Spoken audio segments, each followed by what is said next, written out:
Rhetoric. Kia ora tātou. Honourable Maurice Williamson. Mr Speaker, I'm delighted today to be able to take a call in the speech on the Prime Minister's statement, sir. And unlike a lot of my colleagues on this side who I think have covered almost admirably the whole range of issues about the economy and about what the government's achieved in a whole range of things like water and so on and law and order that Judith Collins has done a magnificent job. And sir, I actually want to concentrate on only one subject. I'm going to spend 10 minutes on the one subject, and it's called affordable housing. And sir, I've heard over and over again rhetoric from opposition parties about the government thinks it can sit on its hands and do nothing about the affordable housing issue. Well, first of all, I want to take them through a number of initiatives that have already been done by this government and are finished and are now working. I want to take them through a second tranche of initiatives that are currently underway, like the Building Amendment Bill that's currently just been reported back from the Select Committee and waiting its second reading. And I want to talk finally about some initiatives that I think are longer term but which will bear fruit.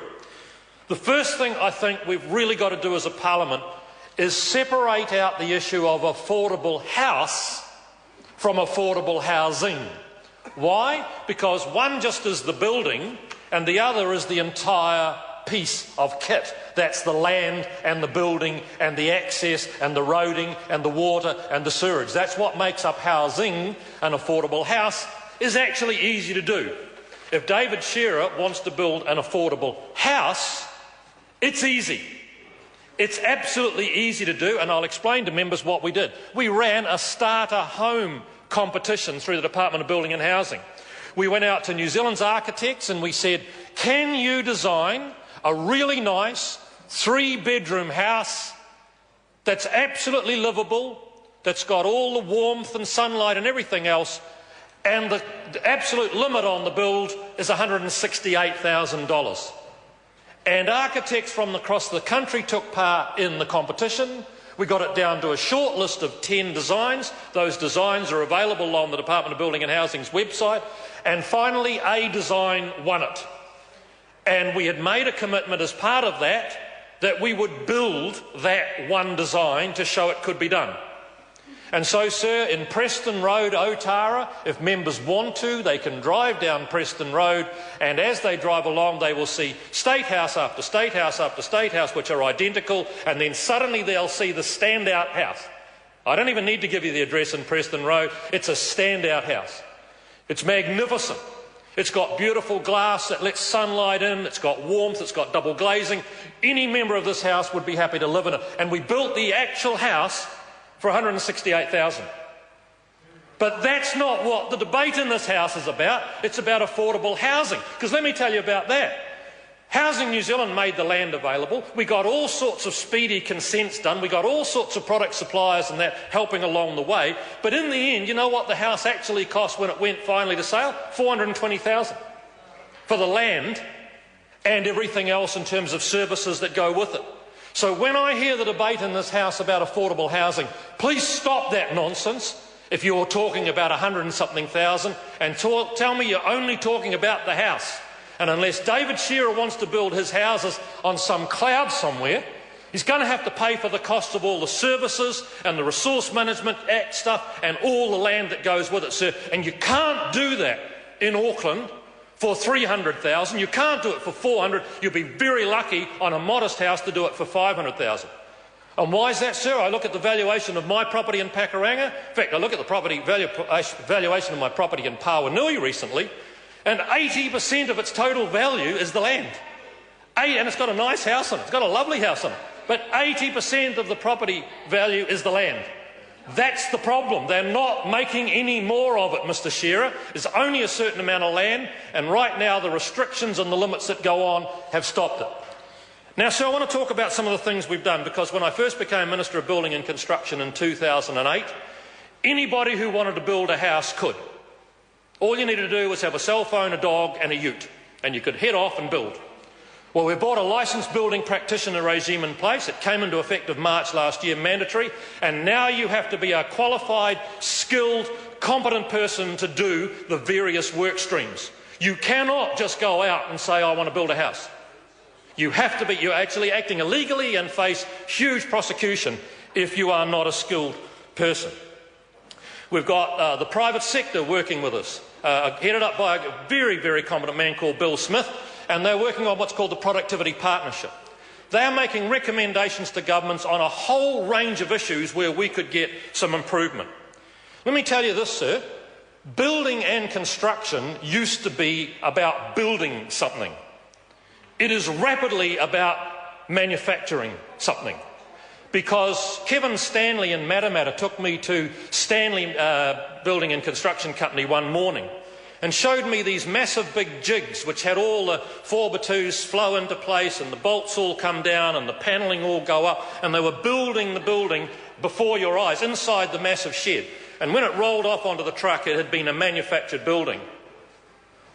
But our processes in this country are still so archaic that every one of those has to get a building consent for itself, not the process. What you should do is licence the process and say if you meet the certain qualifications of building this building properly, then you can build as many as you like. Well, guess what? We did that. We've passed something into law called multi-proof, and multi-proof now means if you are building multiple numbers of a particular building, you no longer have to go to the council to get a consent for each and every one as you had to. You get the consent just once and only once, and then you can go out and build that building as many times as you like. That's hardly hands-off, Mr. Little. That's hardly hands-off. That's a pragmatic solution that's been put in place under this government. Sir, we've also passed some legislation, not looking to, but have passed, which initiates risk-based consenting. Because again, the worst thing about the building consent process in this country up until recently was we had a one-size-fits-all. So if you were building the Mark Hodgson 35 million house in Paratide Drive, you faced the same scrutiny and the same inspection rate as if you were building a single-storey, three-bedroom, timber-framed on flat ground with no risk at all. And that's nonsense. So the new risk-based consenting regime that's been triggered by the building amendment now says the level of consenting, the level of inspections, the level of sort of scrutiny that you should be subject to should be proportional to the risk that's associated. So if you're building a weird and wacky design of multiple levels with things where you could have leakaging or things that could be damaging or dangerous, you should face the full scrutiny. But if you are building a stock standard timber frame three-bedroom home that's using standard treated timbers, which are now mandatory, by the way, which we brought into place, the new mandatory 1.2 timber, again not sitting on our hands, not sitting on our hands, sir, not sitting on our hands, brought in the mandatory treatment of timber. So, sir, the whole process of building a house, starting from the design, where now design has actually got to be a licensed practitioner, not just someone who grabbed a piece of paper and decided to have a scribble, right through to the consenting of that design, right through to the building of it, right through to the actual sign-off, has now got a way more professional management about it.